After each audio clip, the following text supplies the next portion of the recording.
The Lawmen of the Marshal Service. The law is an elusive animal on the Union frontier. After a brutal culmination of the Civil War, the Western Territories have entered the dystopian age, a time of such violence and upheaval that there is almost no hope for ordinary men and women to survive, let alone prosper. First amongst these who rise up to defend them are the Lawmen of the Federated States Marshal Service. These determined and resourceful men and women stand for the law and act as judge, jury, and, if necessary, executioner of those who would sow misery and mayhem. To Whitelaw, Reed, Editor, New York Tribune. Sir, please find enclosed the article for which you commissioned me. This piece explores the history and current status of the lawmen of our nation. I have interviewed a number of marshals and sheriffs as well as their deputies, as I laid out for the folks back east the nature of its vital service organization. I look forward to receiving your feedback in due course. Minerva Bly, Tombstone, Arizona, Territory, 1871. Every citizen needs to know their limits of their freedoms and the protections to which they are entitled as they go about their daily lives. It is also necessary for the structure of punishments and strictures to be established to ensure that everyone can enjoy the protections and rights of the law. Abraham Lincoln. Law and order. Our great nation has grown and flourished in the years since the founding fathers landed upon our shores. When Abraham Lincoln considered the state of the nation, he proclaimed that without laws, humanity could not flourish. He further stated, without men and women to uphold them, the laws are not worth the parchment on which they are written. The men and women who enforce these rights and responsibilities are often the first, last, and only line of defense between the innocent and those who would abuse and victimize them. I have extensively researched these individuals and have been fortunate enough to obtain several exclusive interviews. The shield of the innocent. While the Union Army is paramount to the survival of the Union, they are the blunt instrument better suited to crushing insurrections and defending against foreign invaders than policing communities and guarding against individual lawbreakers. When the army is deployed, countless innocents are often injured or killed in the process. Government agents also move through our great country, and, effective as these solitary individuals may be, at flushing out enemies of the state and the threats to the nation, they too are ill-suited to the defense of the individual civilian. When the more mundane laws of a land are being flouted, so when it comes to the protection of an innocent farmer, a blameless merchant, and their families, it is to the lawmen, but the Federated States Marshal Service, that these people must turn. The letter of the law. In order to understand what the law has become, it is important to appreciate how it has evolved. I beg you to indulge me and allow me to share a little history. A framework of professional law enforcement was established by the Eastern States considerable years ago. It is known as the Federated States Marshal Service, based out of the Nottingham Building in New York City, has existed for over 100 years, overseeing the establishment of local regulating forces and the peaceful implementation of the laws generated from Washington. I should point out here that though the term lawman is used, it is universally applied to both men and women who serve in the marshal service, though some older lawmen and women have gone out of their way to make that distinction. For the vast majority that I interviewed, the inclusion of both genders was so natural that it warranted no comment. At the heart of the Federated States Marshal Service is the concept that the law is sacrosanct, that it protects and surrounds everything within the borders of a union. No man or woman, regardless of their social position or status, should consider their actions above the law. The law, the marshals believe, exists to protect everyone equally and to ensure that all citizens of the Union are guaranteed a fair and impartial field upon which to strive for peace and happiness. Hierarchy of the service. So a little structure then, at the top of the Federated States Marshal Service, are the High Marshals, each responsible for a state or territory and all business conducted therein. The High Marshals answer only to the Nottingham Building, and even then are granted wide interpretive powers within their own jurisdictions. Below the High Marshals are the Marshals assigned to a major city or civic centre within a larger state or territory. Relationships between Marshals and High Marshals vary wildly, from familial dynasties policing an entire state to outright rebellion. led by a large city's marshal against the dictates of a territory's high marshal. For the most part, these men and women work together for the greater good of the societies under their care. But there are fault lines, built into the structure of a system that may shake the foundations of the law in time. This may be a cynical outlook, but it is a pragmatic and honest one. Below the marshals serve the sheriffs, looking after small towns, boroughs, and other regions within the larger jurisdictions. These sheriffs serve at the pleasure of the marshals, focusing on those policies and priorities fixed at higher levels through the use of deputies. Deputies are civilians who have been granted special status by the High Marshal at the request of the local marshal or sheriff. Deputies are law enforcement equivalent of citizen soldiers and come from all occupation and walks of life. In times of particular distress, deputies don uniforms that identify them as acting with the authority of a local marshal. Deputies provide their own weapons and equipment as well, forming more of a well-ordered militia than a standing constabulary. If confronted with a particularly difficult case, a local sheriff might deputize every able-bodied man and woman in the town to try and bring down a powerful criminal threatening the general peace of the region. In the soul of each law-abiding citizen is an outlaw just waiting for their chance, Judge Kingsley Stern. A flaw in the system. The law is the law to any honest officer. It is codified, written in the ordnance books, and available for all to see and read. The problem, however, comes from the interpretation of that law. Most statutes provide for a wide range of punishments, for instance, and it is up to the individual lawman to decide what penalty is imposed. Further, each individual marshal and sheriff is given extensive interpretive powers within their own jurisdiction to decide what constitutes an infraction and what might represent a simple misunderstanding or innocent confusion. Each lawman is given wide interpretive powers, and this can result in considerable confusion when travelling from one jurisdiction to another. In one region, something that might be seen as a minor transgression could command the highest corporal punishment the next town over. The high marshals are constantly working to ensure that the law is being applied equally across the land. But when such power resides in the hands of local lawmen, such a task is not easy. Luckily, most established eastern jurisdictions have a long tradition of precedent and custom to resort to, and so the implementation of the law throughout the most structured regions of the Union is generally equitable. Many of the Marshal's offices have been functioning in one form or another since the structure was first put in place, and their relationship with the Nottingham building is well established. The newer territories, however, have proven to be much more difficult region to assimilate into the existing structure, and it is these that have provided me with so much fascinating insight into the real lives of these men and women. Frontier Justice. Wyatt Earp, High Marshal of the Arizona Territories, is an imposing man, well over 6 feet in height, with what could best be called an intimidating presence. He is taciturn and hard to extract information from. When he gives up his words, he is dartingly eloquent, and his belief in dispensing justice without question. Unfortunately, what works in a region that has been civilized for over 100 years might not be a perfect fit for the territories still wet with the blood of those who carved them from the wilderness in the first place, he says to me, as we sit beneath the burning Arizona Territory sun. Wyatt Earp has made it his duty to serve and protect the people of the Union of the Federated States from threats that might intrude upon their daily lives. Laudable though this goal may be, it has nonetheless earned Earp few friends and countless more enemies. His immediate family has suffered numerous personal tragedies at the hands of the lawless. Only his closest friends are able to permeate the ironclad demeanour he maintains, and so there are but few who can offer support and succour to the undoubtedly lonely man who must lie within the legend.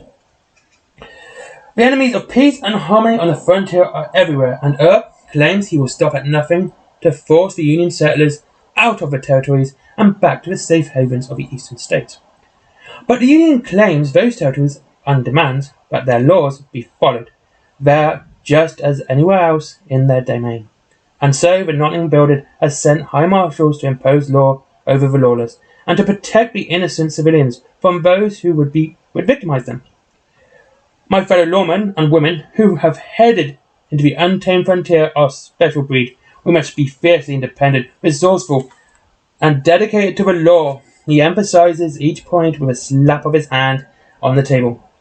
Each marshal dispatched to the Western Front territories knows that he or she is going to be alone and entirely dependent upon the organization they are able to establish themselves.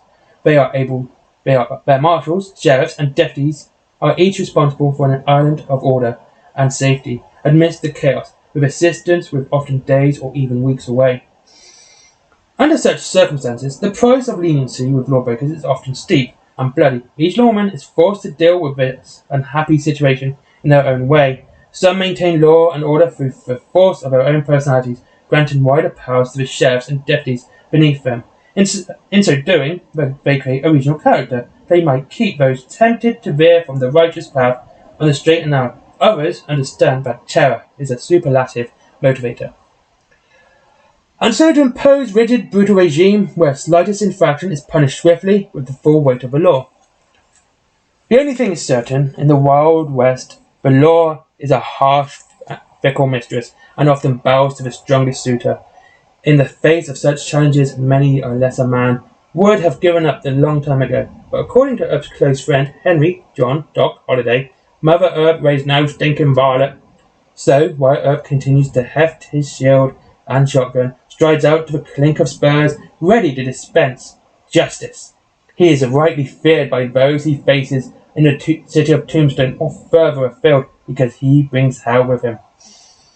The Western territories are a violent, chaotic realm, where the succor of the Eastern states is a distant hope, and too far away to help the brave men and women trying to wrest a living from the unforgiving earth. Guardians of the West. As has been true throughout time, those who dispense justice carry the greatest power in their fists. Back east, the marshals are kept in check by a frigid framework of tradition and precedent that holds them accountable to the politicians and the bureaucrats above them. In the Western territories, no such framework exists. Because of it, the men and women who rise to positions of authority within these lawless tracts tend to hold a far more power over their fiefdoms than their eastern cousins. Holding the safety of every man and woman and child in your jurisdiction within your gloved hand can be potently heady brew. This has resulted in a wide range of behaviours among the marshals of the West. Although the vast majority of lawmen come to their occupations honestly through a genuine desire to protect the innocent and hold the chaos and violence at bay, a lifetime of such struggles, especially against the mounting odds currently piling up against the territories, cannot help but take their toll. Even the strongest will may break the burden of blood, and death becomes too heavy. Among the high marshals of the West, we are men and women who have come to very different methods for dealing with this pressure. My following interview with him, I ascertained that while Earp has evidently retained a great deal of humanity that drove him into this lofty position. In the first place, the law within Arizona territory is as fair as he can make it, and a man or woman crossing through that arid region can hope for equitable dealings with the marshals and sheriffs they find there, if they keep their wits about them. Unfortunately, as a traveller passes beyond the lands walled from the rough and tumble town of Tombstone, there is no telling what situation they might find themselves in next. They call it the town tough to die. I am informed by one of Earp's deputies, a man well known for gambling infringements in border towns across the nation. I reckon it's a town too damn stubborn to die. The true character of mankind is dark, and must constantly be offered object lessons on the price of malfeasance, lest they wander from the bright path. Judge Kingsley Stone. The frontier judgment. Every living soul in the frontier must navigate their way through life by utilizing their present moral compass, regardless of whether the needle points to light or shadow, soldier or miner, outlaw or deputy. Each has their own set of standards, a code by which they live. In the case of Judge Kingsley Stern versus the criminal fraternity, that compass points unshakably to the creed that guilt in all cases is a given fact. Only the severity of transgression matters. Judge Kingsley Stern is an itinerant lawman serving in the territories. Judge Stern is best described as a roving one-man lynch mob, utterly convinced of his own righteousness. He believes that at the heart of each law-abiding man is an outlaw waiting for his chance. In contrast to Earp, Stern is more eager to give me his opinions. Judge Stern's understanding of the law is so rigid that he has been known to hang his own deputies on more than one occasion, when he thought they might have overextended their responsibilities. In one instance, a sworn deputy stopped a bank robbery in progress by shooting dead the perpetrators, but the man was not in uniform, and so his story came to a quick and painful conclusion at the end of Stern's hanging rope. He began his career in Boston, a brilliant and much respected attorney at law, whose passion for ensuring justice was served brought to him not only but great respect from his fellow lawyers, but also tremendous wealth. Focused on his career, and with no intention of marriage or children, Stern demonstrated remarkable acts of philanthropy, providing for those who had none. The people of Boston loved him, but the criminal element rightly feared him. For those unfortunates who transgressed too far above the law, the name Judge Stern was associated with a long drop and a short stop. The lawlessness of the frontier of the Federated States attracted his attention, drawing him to the territories as a moth to a flame. He learned swiftly that the soft and privileged life he had led back in Massachusetts had not remotely prepared him for a life out here. Subsequently, he set aside his law books, applying his determination to mastering the arts of self-defense. That early training has long since metamorphosed into ability to dole out justice at the end of a beautifully crafted and masterfully balanced hammer. What could be seen as a hang-em-high approach to the law has drawn criticism from other lawmen, who feel that Stern's zeal occasionally blinds him to the circumstances. Stern has not bothered by the opinions by other lawmen, but, out of respect for their station, rarely deputizes among their ranks. Instead, he hires and deputizes people from many walks of life, who are eager to prove their worth. More often, their lack of experience and training means Stern rarely gets to reuse their services.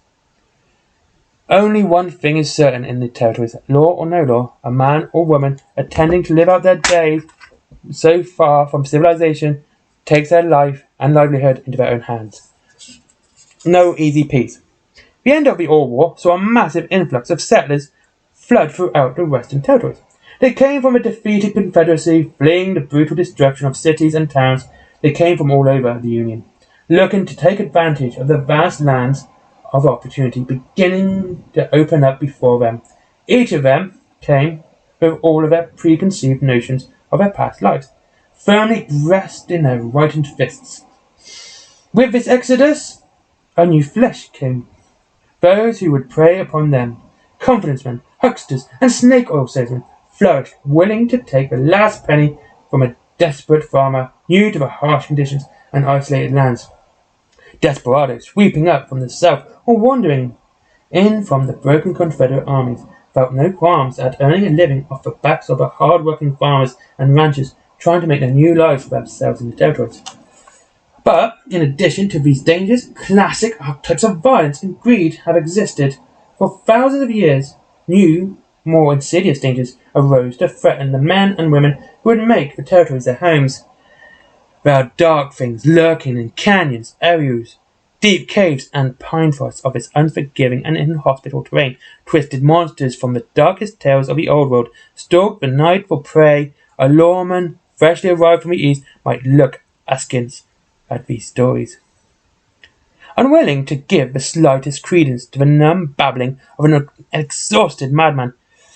But all too quickly that veneer of genteel disapproval would be worn away, or that particular lawman would be heading back east, all too often in a pine box.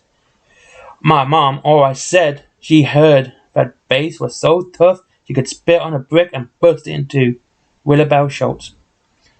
The restless natives. The Union rightly claims all the lands between the Dominion of Canada in the north and the way down south past Grand Columbia to the socialist unity of South America. But the natives of the so-called warrior nation believe differently. These native tribes pose a wholly different kind of threat. Although the lawmen of the East have been swift to dismiss the tribesmen as vicious beasts, those tasked with bringing law to the territories believe differently. The warrior nation might not accept the rule of a union of federated states, but they still have their code of lawfulness of their own, and they impose it upon any of those who live on their ancestral land, no matter what Washington or the Nottingham building might think.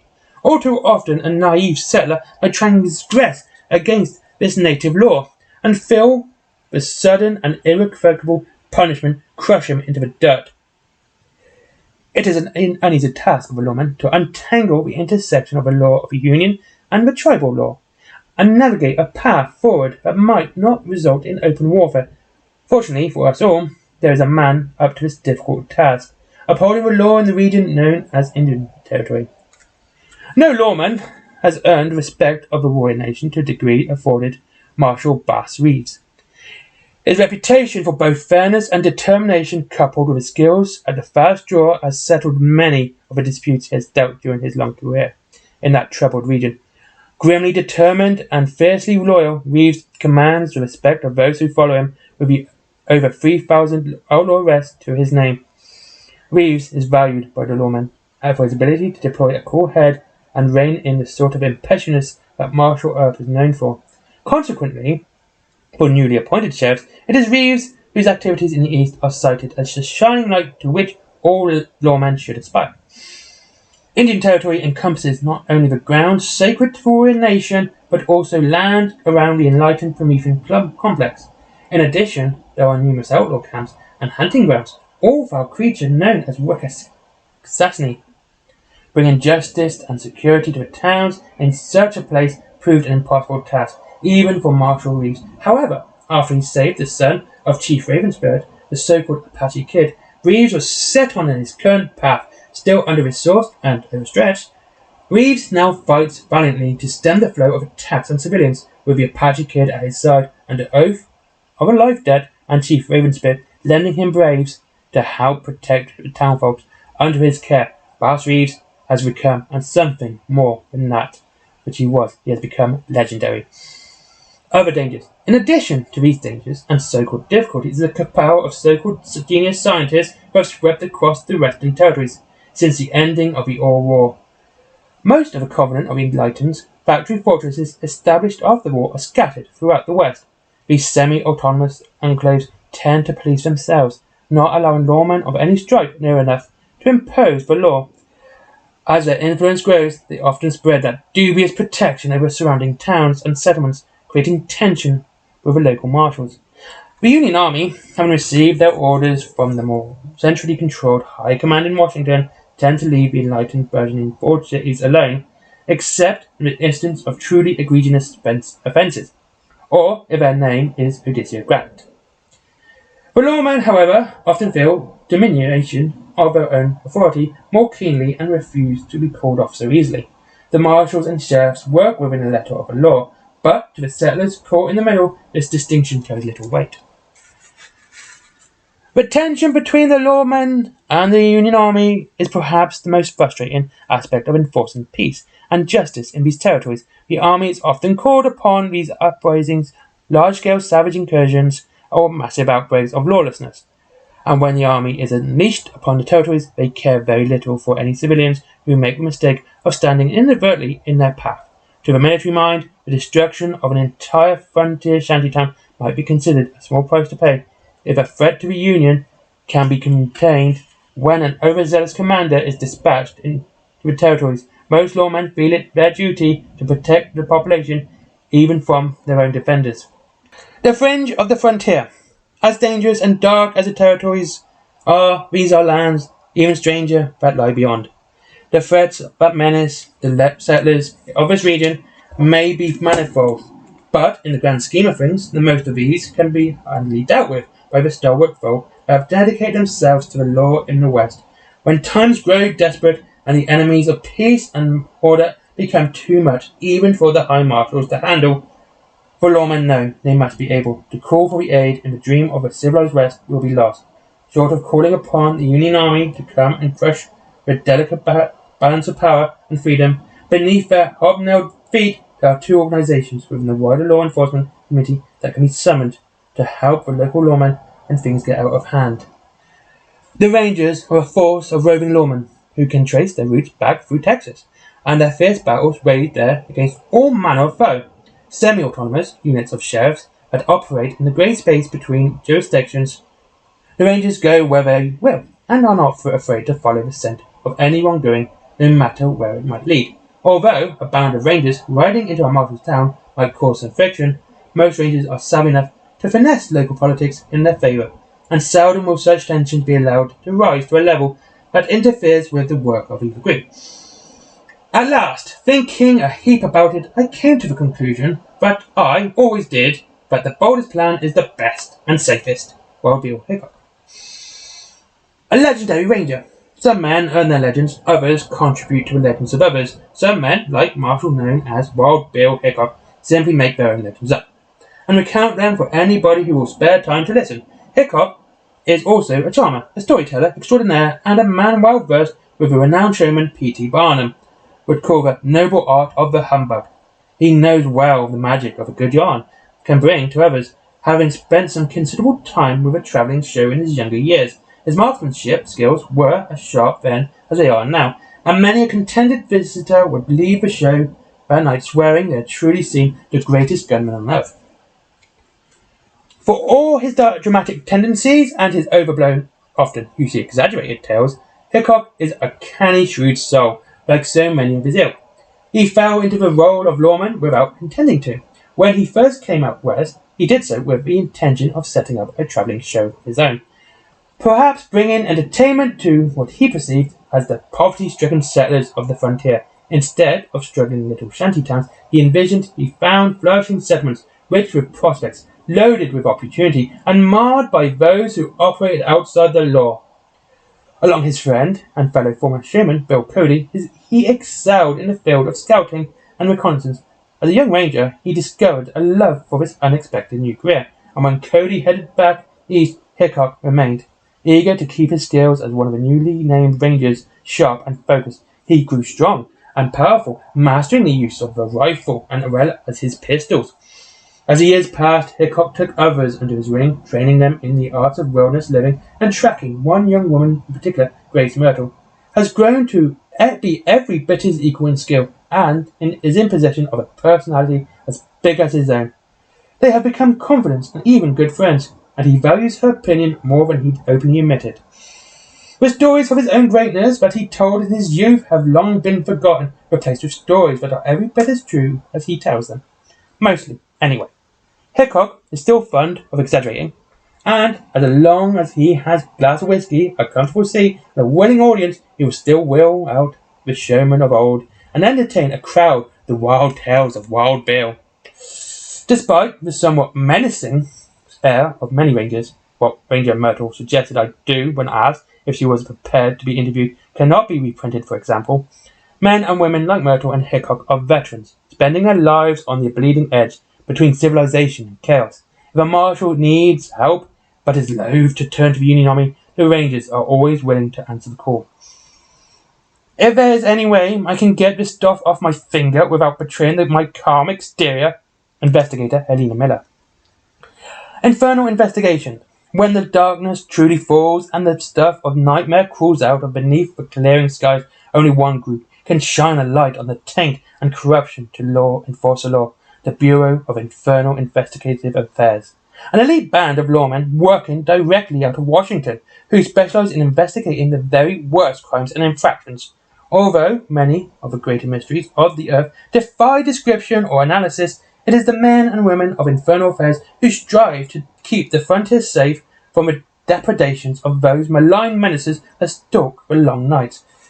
When someone purportedly horrific creature begins to threaten the peace of a frontier town, or a law-abiding citizen suddenly goes insane with rage and bloody-minded murder, it is the marshals of Infernal Affairs who are dispatched to deal with the threat.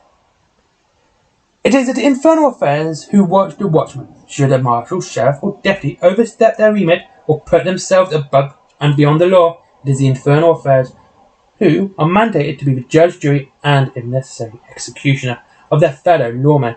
This ominous duty, along with the necessity that Infernal Affairs have preeminence over the fellow marshals and sheriffs, causes no end of grief and frustration among those who perceive themselves to be the real lawmen in the frontier.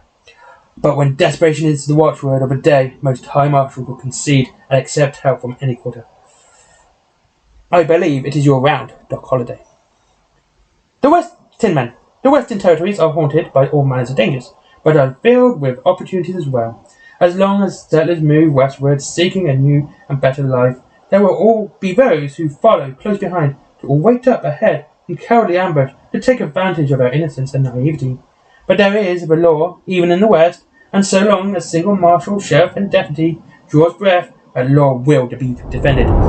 Their motivations are infinite, and their methods range from the terrible to be inspired, but the dedication and commitment of the lawmen of the Western Territories cannot be denied. There are no riches to be had within the letter of the law. She makes no guarantees of fame or fortune. Most of these men and women will struggle against the darkness all their lives for little more than a roof over their heads, warm meals, and maybe a timid smile or hushed greeting as they walk down the street. Many will gasp their last breath in the dust of the desert, taking a bolt or blade meant for some innocent settler. But they answer the call nevertheless, willing to sacrifice their own peace and happiness for the law. Each lawman, be the marshal, ranger, infernal investigator, judge, jury, or deputy, carries a thin tin shield or star on their person. This symbol, all but worthless in the wider world, represents a lifetime of commitment and obligation to the ideal without which they believe civilization cannot survive. They are the first and only line of defense between the falling night, the true wealth of the Wild West. Her people, they are the guarantee of a quiet night. They are the promise of peace in the face of viciousness and greed. They are the lawmen.